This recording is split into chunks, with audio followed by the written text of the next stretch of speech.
insurance companies. All right, let's talk about who else is dominating the pain patient in the pain conversation.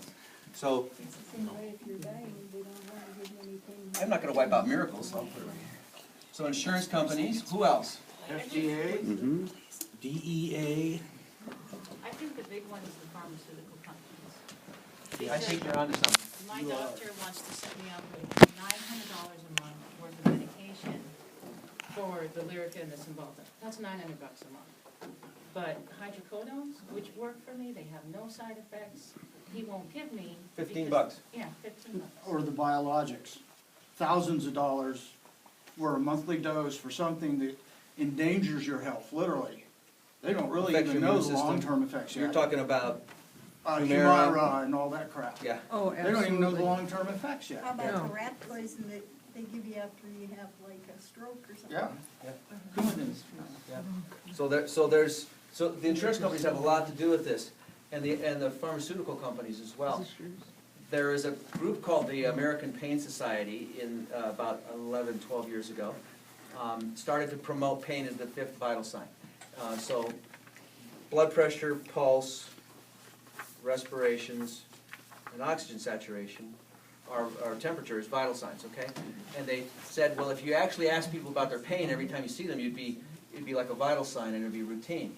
The flaw in that idea is that pain's subjective and you can't move it from a subjective to an objective category. But they did anyway. And so a lot of pressure to treat pain more aggressively. And 85% of the funding for that program came from a pharmaceutical company. And the pharmaceutical companies surfed a wave of profits for the last 15 years on a lot of these medications. And now they're leaving, which is what they do. Pharmaceutical companies get a bunch of profits from a therapy, and when it's become generic, they don't promote it anymore, and it's Right, lost its no money. lost its mojo, so there's no money for it.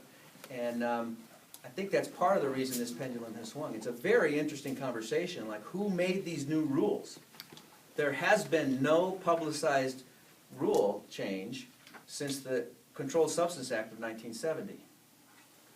Why are pharmacists suddenly behaving the way they are? Well, isn't it more just in and around Helena?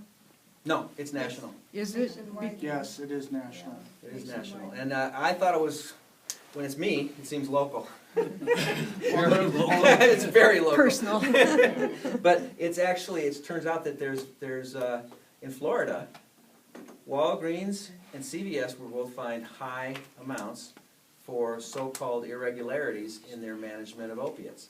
Now, since they were fined by an agency that I've never seen tell the truth, I don't even know if that's legitimate.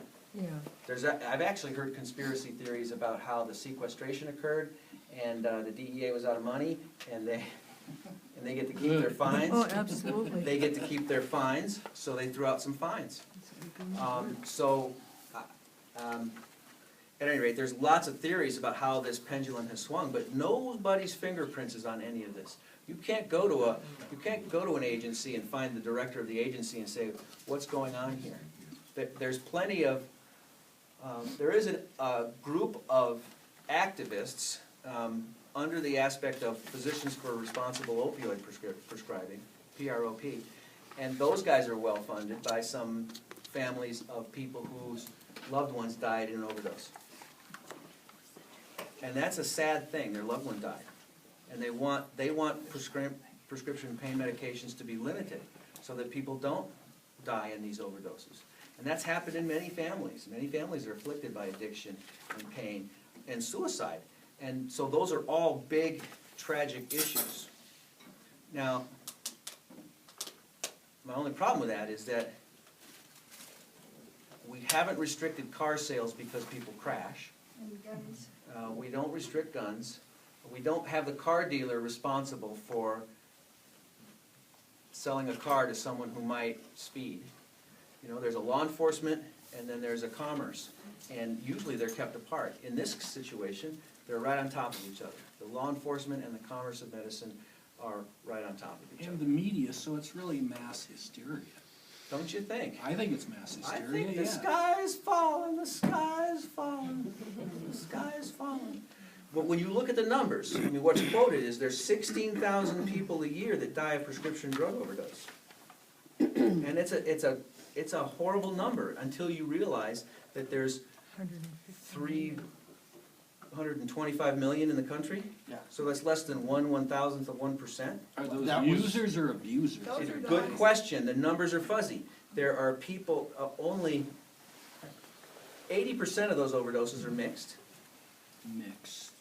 Alcohol, Oh, okay. other drugs, Oh, okay? And the other 80% is that 80% of those meds are in patients who they weren't prescribed to. So they've been diverted, okay? So the doctor didn't prescribe it to the person who died. And there's some other fuzzy numbers in there. Can an autopsy tell if the medicine has been crushed or not? No, but Because that's what the abusers do. well, they used to, and that's harder to do now. Yeah. Well, now it's easier to do. It was hard for a while, then OxyContin was Started reformulated, them, yeah. and now they figured that out, how to, They burn it or something and Yeah, then shoot it up their foot or Yeah. their toe or their pecker. and now or there's a new something. hydrocodone that's high dose that doesn't have any acetaminophen in it called Zohydro, so there's worried about overdosing on that, but then there's people who need it. So I don't know, it's complicated. The other thing about the autopsies, just to finish that, is that some people have a heroin overdose some people metabolize the heroin to morphine, and they measure morphine in the blood, and it looks like it's a prescription overdose.